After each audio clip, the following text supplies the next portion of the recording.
ব্যাপী ব্যাপক আলোচিত বিষয়টি আপনি কিভাবে দেখছেন? এটিকে সাদা চোখে আমরা তো দেখছি যে একজন মানসিকভাবে বিকারগ্রস্ত বা বিকৃত মস্তিষ্ক মানুষের প্রচণ্ড রকমের পিশাচিক কর্মকাণ্ড। বাট এটাকে এর বাইরে আরও বিভিন্ন অ্যাঙ্গেল থেকে দেখবার সুযোগ আছে। বিশেষ করে যখন এর সাথে এমন রথী মহারথীরা যুক্ত, এই বিকৃতি, এই পৈশাচিকতা, এই নির্মমতা, এই আপনার পশুসুলভ উল্লাস, আনন্দ এবং ভোগ, এটার সাথে যারা জড়িয়ে আছে সে মানুষগুলোর দিকে তাকালে সবাইকে বিকৃত মস্তিষ্ক বলে চালিয়ে দেওয়া সহজ নয়। দ্বিতীয়ত, এই ব্যক্তি অ্যাবস্টেইনের বিভিন্ন বক্তব্য, তার বিভিন্ন সময় সাক্ষাৎকার এবং তার উপর অল ওভার যে ফলো আপ, সেটির সামারিতে এসে নিশ্চিন্তে বলা যায় বা নির্দ্বিধায় বলা যায় যে এটা মূলত শয়তান পুজো যারা করে তাদের রিচুয়ালের অংশ। আমি অতি সম্প্রতি একটি ভিডিওতে ইউএসএ থেকে কোনো একটা অনুষ্ঠানে একজন ইহুদি নারীকে একজন সাংবাদিক প্রশ্ন করেছে যে, আপনাকে একটা ভালো ইহুদি ফ্যামিলি হিসাবে আমরা জানি, আসলে কি তাই? তখন সে ভদ্রমহিলা তার ফ্যামিলির বিভিন্ন হিস্ট্রি বলছিলেন এবং বলছিলেন যে নিরুপায় হয়ে আমাদেরকে যেতে হতো, আমাদেরকে নিয়ে যাওয়া হতো এবং আমাদের ফ্যামিলিতে বাচ্চাদেরকে বলি দেওয়া হতো। এই যে অ্যাবস্টেইনের এখানে বাচ্চাদের প্রতি যে নির্মমতা, তাদেরকে নিয়ে আপনার বিভিন্নভাবে অপহরণ করে এনে তার দ্বীপে, তার বিভিন্ন হোটেলে সেগুলোকে আপনার মানে জাস্ট অন্য ১০টা পশু জবে করে আমরা যেভাবে খাই সেভাবেও না, বরং অত্যন্ত নির্মমভাবে এই শিশুগুলোকে শেষ করা এবং নানাভাবে আপনার তাদেরকে উপভোগের বস্তুতে পরিণত করা। শিশু, নারী এরকম আরও বিভিন্ন যে মানুষগুলোর প্রতি যে নির্মমতাগুলো করা হতো, এই পুরো প্রক্রিয়াটা সম্পর্কে সে ভদ্রমহিলার বক্তব্য অনুযায়ী বোঝা যায় যে এটি মূলত শয়তান পুজোর অংশ। শয়তানের যারা পুজো করে, উপাসনা করে, তাকে সন্তুষ্ট করার জন্য রিচুয়ালের অংশ হিসাবে এই সমস্ত আপনার নোংরাম্য করতে হয়। এই নোংরাম্যর এমন পার্ট আছে যেগুলো আসলে মুখে উচ্চারণ করবার যোগ্য নয়। সেই জিনিসগুলো তারা করত এবং বিশ্বের ক্ষমতাধররা, বড় প্রভাবশালী ব্যক্তিরা দিন শেষে এই সমস্ত রিচুয়ালের মধ্য দিয়ে তারা পার হয়। এখানে এই যে ইহুদি ফ্যামিলির যে মহিলার সাক্ষাৎকার এবং আপনার অ্যাবস্টেইনের যে বিভিন্ন সময় সাক্ষাৎকার বা তার যে লাইফস্টাইল বা তার যে পুরো কার্যক্রম, এটা ফলো আপ করলে বোঝা যায় যে শিশুদেরকে বলি দেওয়া কত নির্মমভাবে কে বলে দিতে পারছে এবং নারীদের প্রতি কত নির্মম কে হতে পারছে অপহরণ করে, এবং আপনার ঐচ্ছাচিকতা কতটা করতে পারছে, এর উপরে শয়তানের সন্তুষ্টি অনেকটা নির্ভর করে।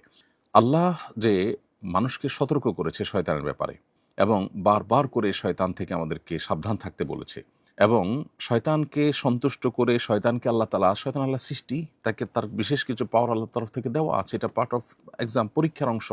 সেই জায়গা থেকে শয়তান থেকে দূরে থাকার যে সতর্কীকরণ দীর্ঘদিন থেকে বা মানব সৃষ্টির শুরু থেকে আল্লাহ তাআলা আমাদেরকে নবী রাসূলদের মাধ্যমে করেছেন, সেটি আবারও আমাদের কাছে অত্যন্ত বাস্তবসম্মত এবং এবং আবারও সেটা আমাদের জীবনের সাথে খুব রিলেভেন্ট যে সেটি প্রমাণ হলো।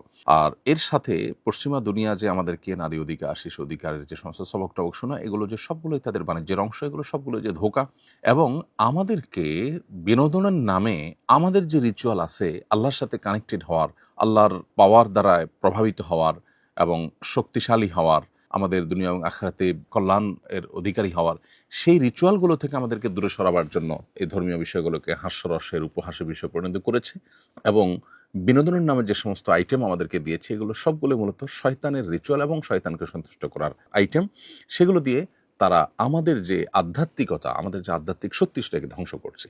প্রসঙ্গত এখানে আরেকটু বলে রাখি, ওই ইহুদি নারীর বক্তব্য শোনার পর আমার কাছে মনে হলো যে ফিলিস্তিনে তারা যে শিশুদেরকে টার্গেট করে যে হত্যা করেছে, দীর্ঘদিন পর্যন্ত তাদের প্রতি যে নির্মমতা তারা চালিয়েছে, এটিও তাদের সেই রিচুয়ালের অংশ কিনা সেটি ভেবে দেখবার যথেষ্ট সুযোগ আছে।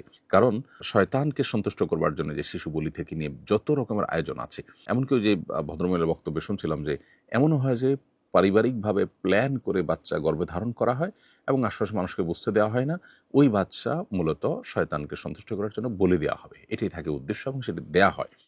এই যে পুরো কার্যক্রম, এখান থেকে নতুন করে আমাদের আল্লাহর নেয়ামত ইসলামের প্রতি আমাদের আরও বিশ্বাস বেড়ে যায়, আরও আস্থা বেড়ে যায় এবং আল্লাহর প্রতি আরও অগ্রসর হওয়ার গুরুত্ব আমরা অনুধাবন করতে পারি।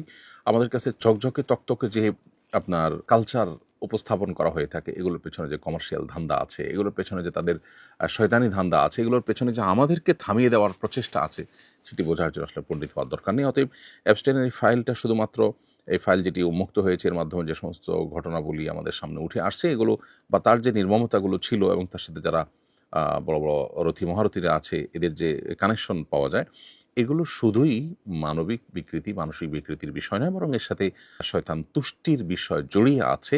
আমরা আল্লাহকে সন্তুষ্ট করতে চাই। এখানে রাস্তা দুইটা, শয়তানের রাস্তা, যার শেষ মাথা জাহান্নাম, দুনিয়াতেও সেটা জাহান্নামী। যারা শয়তানকে পুজো করে, তারা শক্তি সঞ্চয় করতে চায় বা শয়তানের পাওয়ার নিতে চায়, এই পাওয়ার দিয়ে তারা হয়তো দুনিয়াতে সাময়িক রাজত্ব করে, কিন্তু তারাও মানসিকভাবে কেউ আসলে সুখ পায় না। অতএব এই এপস্টাইনের ফাইল, এটা নিয়ে অনেক কথা বলার আছে, এটা নিয়ে অনেক কথা ভাববার আছে।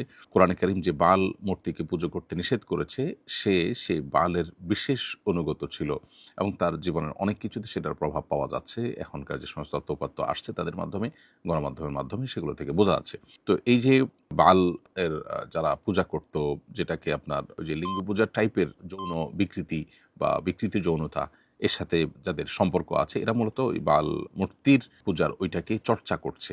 এপস্টাইনের মধ্যে সেই জিনিসটাও পাওয়া যাচ্ছে। এখানে প্রসঙ্গত আরেকটু বলে রাখি যে ট্রান্সজেন্ডার সহ যে সমস্ত আপনার বিকৃতির কালচার আমাদের সমাজে আমরা দেখতে পাই, এখন গোটা পৃথিবীতে অ্যাগ্রেসিভলি যেটা পুশ করার চেষ্টা করা হচ্ছে, এর সাথে আসলে শয়তানকে তুষ্ট করার বা শয়তানের উপাসনা করার বা রিচুয়ালের একটা সম্পর্ক বা যোগসূত্র কিন্তু আছে। অতএব পুরো বিষয়টা আসলে অনেক বড় খেলার ব্যাপার। আগামীর পৃথিবী এটি যতটা না অস্ত্রের যুদ্ধের পৃথিবী, তার চাইতে বেশি হবে আপনার স্পিরিচুয়াল যুদ্ধের পৃথিবী। অতএব মুসলমানদেরকে মুসলমান হিসেবে আল্লাহর সাথে কানেক্টেড হওয়া, ইবাদতবন্দি করা, আল্লাহ তাআলার নির্দেশগুলোকে মেনে চলা, এগুলোর মাধ্যমে তাদেরকে আত্মরক্ষার চেষ্টা করতে হবে এবং তাদের শক্তি সামর্থ্যকে বাড়াতে হবে, গেইন করতে হবে। সেই জায়গা থেকে আমাদের আরও দিনের পথে অগ্রসর হওয়ার প্রেরণা আমরা এই সমস্ত ঘটনা থেকে পাই। এই সমস্ত ঘটনার একেবারে গভীরে যারা প্রবেশ করেন, তাদের কাছে বিষয়গুলো স্পষ্ট হয়ে যায়। আল্লাহ তাআলা আমাদেরকে শিক্ষা গ্রহণ করার তৌফিক দান করুন এবং এই সমস্ত নির্মমতা বন্ধ হোক। বাংলাদেশে যারা নারীবাদের মুখোশ পরে বসে আছেন, যারা শিশু অধিকারের সবক শোনান সকাল বিকাল, এই সমস্ত ঘটনায় কিন্তু তাদের তেমন কোনো নড়ে চড়ে বসা বা তেমন কোনো উদ্যোগ বা তাদের কোনো বিষয় বা এগুলো নিয়ে তাদের তেমন কোনো কার্যক্রম আমাদের চোখে পড়েনি। অথচ এই জায়গায় যদি কোনো হুজুর থাকতেন, তাহলে আজকে ঘটনা কোন পর্যায়ে গিয়ে পৌঁছাতো। এখান থেকে এই মানুষগুলোরও দ্বিচারিতা বুঝে আসে, প্রমাণ হয়। যারা ইসলামের খোলস থেকে বের হয়ে যাতে ওঠার চেষ্টা করেন, তারা ওই জগতের মানুষগুলোর আসল রূপ জানার পর অন্তত তারা ইসলামে ফিরে এসে ইসলামকে নিয়ে প্রাউড করার সময় বোধহয় হয়ে গেছে। আল্লাহ আমাদেরকে বোঝার তৌফিক দান করুন।